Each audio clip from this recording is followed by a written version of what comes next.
نقصان نه بچ کېدو دپاره لا حول ولا قوة الا بالله دا کیمیا ده طریقه دا ده مخکې رستو سل ځل درود وایي صلی الله علیه وسلم دا هم درود دی چې کوم درود درځي مخکې رستو سل ځل درود وایي او په دې نیت باندې چې الله د مسلمانانو مدد وکړي لا حول ولا قوة الا بالله العلي العظیم دا 500 ځل ځان له وظیفه کې او کم از کم د هر مانځه نه وروستو د دغه مسلمانانو د دغه بې اسري او بې وسه مسلمانانو دپاره خپلو دعاګانو کې دعاګانې کوئ اللہ جل شانہ قرآن پاک کی فرمائی پیغمبر علیہ السلام پا احادیث کی فرمائی چکلا یو مسلمان پا مصیبت کی وی پا تکلیف کی وی او پاغبانے دا کافر دا طرفنا ظلم وی او دے یو تور والی یو اس والی دا غصر پا جہاد کی دا غب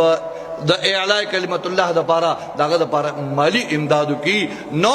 دا غد توربا دا قیامت پر رضا اللہ پاک دی تور لجب ورکی اب دا قیامت پر دا حشر پر میدان کے ہوئی زا فلانکی دا فلانکی زوی اغشتے ہو ما دے مجاہد لے ورکڑے ہو ما اگی ما بانی جہاد کڑے دے او نن بزد آگا دا پارا سفارش کوم نو زمائیت مندو دا دا مسلمانانو دا پارا مالی امدادو کے کی دیش اللہ جل شانہو زمان پر دے مدد بانی الحمدللہ بلو دے دا مولانا تقی عثمانی سے مدرسہ کی پا کروڑوں بانی روپے الحمدللہ لذا کہ مسلمانوں دا پارا غونڈے شوی اللہ رب العزت دی ولی اسباب برابر کی اگرچہ دا ہوئی لاری ہوائی لاری زمینی لاری اٹولو دے کافرانو کی رکڑی دی و بارحال مشران پاکی بانی پیگی سا طریقہ بانی با انشاءاللہ دا غرسی درخواست میں دارے چھے ہر کس انشاءاللہ دا خپل حیثیت دا خپل وصف مناسب دا کہ مظلومانو سرا دا کہ مسلمانانو سرا مالی امدادو کے اللہ رب العزت دی ولا فتح و کامیابی مسلمانان نصیب کی